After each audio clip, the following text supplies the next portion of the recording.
Warning, this is for entertainment purposes only. I've got no idea what I'm talking about. Don't take any advice I give. Do the opposite. Hallelujah. It's all better. It's been a crazy year, but we've done it. It seemed like it was never coming, and up until the election, any news of a vaccine was met with heavy skepticism. But we pushed through. The lockdowns, the riots, the brink of civil war, it was all worth it because now it's here.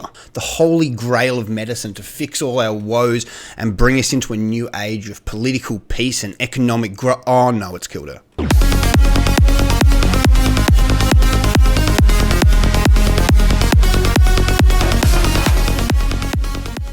Now, there's obviously been a lot of shit about the vaccine, but honestly, only a few of these have really piqued my interest and made me look into it deeper, and I thought I'd share them with you. The first video is this one going around of a woman who just gets a vaccine and is speaking to the camera to basically show how safe it is and faints. A nurse is vaccinated, but just minutes later, this happens. I'm sorry. Whoa. Now, obviously, this one's going to send people wild, but honestly, I'm definitely not convinced of anything sinister by it. People fainting when they get an injection, either getting their blood taken or getting a vaccine, is very common, even several minutes afterwards. And particularly if you're put in a situation where your heart rate's increased, like being put on TV.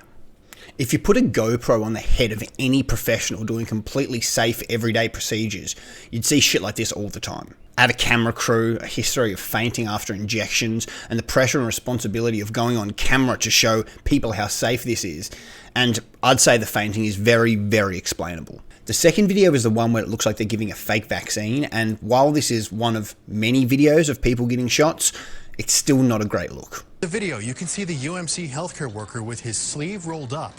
But when it comes time for the injection, look at the top of the syringe. It appears the person administering the shot doesn't really push down on the plunger.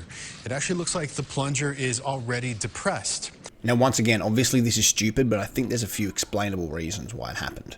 The vaccine could have been delayed and they could have had strict filming timelines, or the person could have turned out to be anaphylactic and he agreed to it before he realised the risks, or a host of other bullshit reasons, but not ones that mean the vaccine is necessarily dangerous. The issue with shit like this is it just dissolves trust in the public. If you want to impress people by doing things on camera, just do it properly. Or use saline water if you want to be sneaky, but nothing? It sort of reminds me of this clip where the guy is clearly only putting on the mask just for the cameras. I get what they're trying to do with these public displays of safety, but once again, like the last clip, who the fuck is running the show? The final thing I want to look at is the time frame. It is true that most vaccines take up to 10 years, and this one has definitely been fast-tracked. For some, this is a reason for concern, and others, it's a triumph of science. I definitely lean more on the science side, and I'll tell you what. There was three main reasons, as far as I can tell, why this virus was fast-tracked. The first one was the virus characteristics. It is similar to the SARS virus from the 2003 outbreak, with similar animal to human transmission. It also is an acute, not chronic infection. There's also been huge advances in technology. It's been a while since we've done this. The last time a vaccine was licensed, as far as I can tell, was Group B of meningococcal that was in 2014. Do you know what the peak of human technology was in 2014? But the biggest reason was the collaboration between the pharma companies, which, as most of you will probably know, doesn't usually happen. But here they did, and this was a collaboration with the NHS and the CDC, which was a huge factor in the vaccine development. It seems the deals were brokered by March the 3rd, which I only found out after seeing a photo of Trump checking out the vaccine facilities in March, which is weird because I thought he did nothing about COVID. So out of interest, I dug a little deeper, and it turns out the collaboration was almost entirely thanks to the Trump administration. The pharma company saw this as an opportunity to gain some ground after he'd been notoriously hard on drug prices. Fun side note, the Trump administration's response, which had been quoted as being opaque and often chaotic by Nancy, got the pharma companies to agree to this only 6 days after Nancy Pelosi advertised people go dining in Chinatown. Also to say to everyone, you should come to Chinatown. Precautions have been taken by our city. We know that there's a concern about tourism traveling all throughout the world, but we think it's very safe to be in Chinatown and hope that others will come. Also, second side note here, I went a bit down a rabbit hole, and even though it's not exactly in line with the vaccine, it's just too funny not to mention.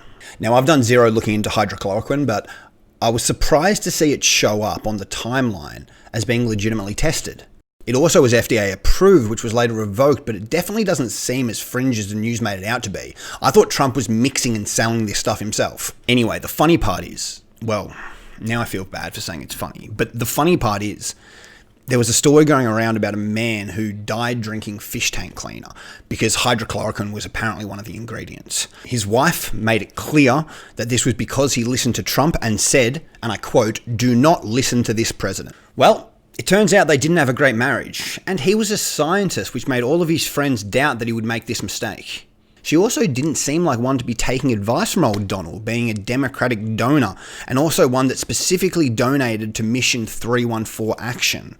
This mission is to connect people with backgrounds in science, technology, engineering, and maths to the skills and funding needed for a successful political campaign. This is an organisation made in response to Donald Trump being elected. So yeah, she's being investigated for murder.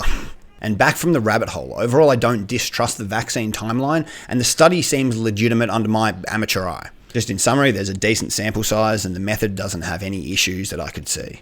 The biggest issue is going to be the safety profile, and honestly these look bad for basically everything. Ever feel like giving yourself a heart attack? Take a dose of common medication and then Google all the possible side effects. Anyway, with this the most common issues come from completely normal responses to vaccines. Headache, fever, fatigue. This is all pretty standard, however with a severe systemic effect sitting just below 2%, there's absolutely discussion to be had about who this would be most appropriate for. The trap you have to be careful for here is not only looking at mortality rates for cooties, while amping up every feeling no matter how fleeting that a vaccine trial participant felt. I don't think the videos say anything fishy about the vaccine, and if I'm honest, I wouldn't really have any issue with getting it. I am sure I've put a lot worse things in my body. That being said, mandating it be given is another issue entirely.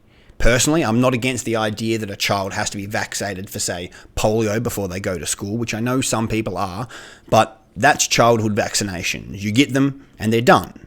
Plus, these diseases have been eradicated. COVID has already seen divergent strains, so the chances of this being a one-off is almost zero. It's much more likely to be similar to the flu, where we have to get yearly vaccination. I don't think they're dangerous, I don't think they're microchipped, and I'm pro-vaccine 100%. However, yearly government-approved injections that are mandatory in order to use facilities really starts to throw up some red flags for me. And I guess that's my fence. I'm pro-vaccine, I'm pro-science, but pro-liberty and anti-authoritarian. Side note, I say I'm pro-science, but science is a way of testing theories. It's not some unified, unquestionable group of ideas like a fucking religion. Saying you're pro-science is something that's almost exclusively done by people who have done very little science. One final thing, I just saw this New York Times article and I feel as though this quote should be mentioned. Older populations are wider, Dr. Schmidt said. Society is structured in a way that enables them to live longer. Instead of giving additional health benefits to those who have already had more of them, we should start leveling the playing field a bit. Now this is a whole different box of frogs, but I covered race heavily in the last video, so if you're interested in my thoughts, please go check that out. This seems crazy when the world's #1 priority all year has been saving grandparents. Also, I think if you're using a phrase like leveling the playing field instead of increasing everyone's when talking about life expectancy of different races, you're probably not someone I'm going to get along well with. Anyway, that's it. Oh, fuck off, you stupid. Anyway, that's it. I'm going to be trying to get 1 to 2 of these videos out a week, so if you like this, please consider subscribing. Also, comment below because having conversations and sharing ideas has been really enjoyable so far. Thanks to everyone who's been commenting on my videos so far. There's been some really helpful feedback and also some really positive sharing of ideas without anyone attacking each other, which has been really nice. So thank you. I appreciate that a lot. Anyway, cheers.